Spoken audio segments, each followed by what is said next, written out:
So this cacao that we have drying in the sun right here is from the Ukiali region of the Amazon. That's where we are right now. This came from local places. We have neighbors on both sides and some far away, just a couple miles down the road, that have cacao. The Ukiali Basin here, the river expands and contracts. It's actually the longest river in the Amazon is the Ukiali River. It's technically larger than the Amazon in length because it serpentines back and forth. So that creates this delta. This is a machine. It creates this delta where the water rate rises and lowers, and so the mineral sediments go into a lot of the land. So it's like the really rich flavor of the avocados, the bananas, and things. And so the people who have adapted the cacao down into this region, into the lower parts, a lot of the cacao comes from higher elevation and mountains. And so this has and it has some different minerals in it because it comes from the river instead, the river basin and all that silty stuff.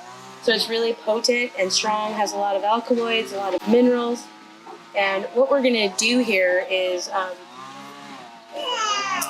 about 4 or 5 months ago, I was guided to make a medicine out of this cacao. So it's not chocolate syrup. It's not ceremonial cacao pounded ceremonially for cacao ceremonies.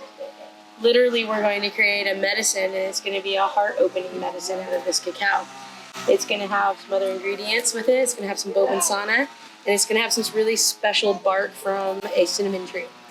And so the goal here is to create a medicine. I'm not exactly sure what we're going to yield out of this first time or not. And I'm just kind of being guided by the plants as we go as to what to do with this.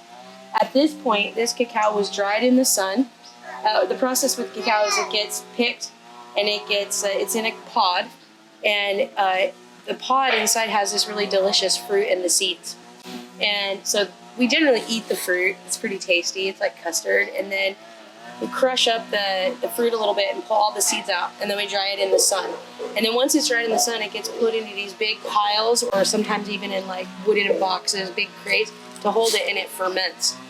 And then after it ferments, it can either be roasted or put back out in the sun like this. And we put it back out in the sun. It's totally raw cacao. We're not going to roast it or anything. We're just going to go for it. We're not even going to peel it. We want all the minerals from the peels of the cacao.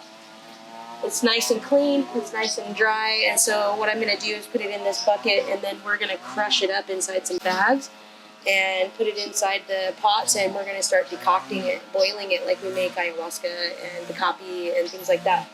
So the reason I feel like I was guided to do it this way is this is the way we make medicine.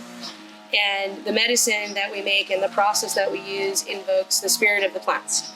And it's a process of caring for them and asking for their healing. And so I'm feeling that this route is the way that this is asking me to go. So we're going to create this medicine that you will see at some point. It'll be available for you to use. And yeah, that's where we're at. So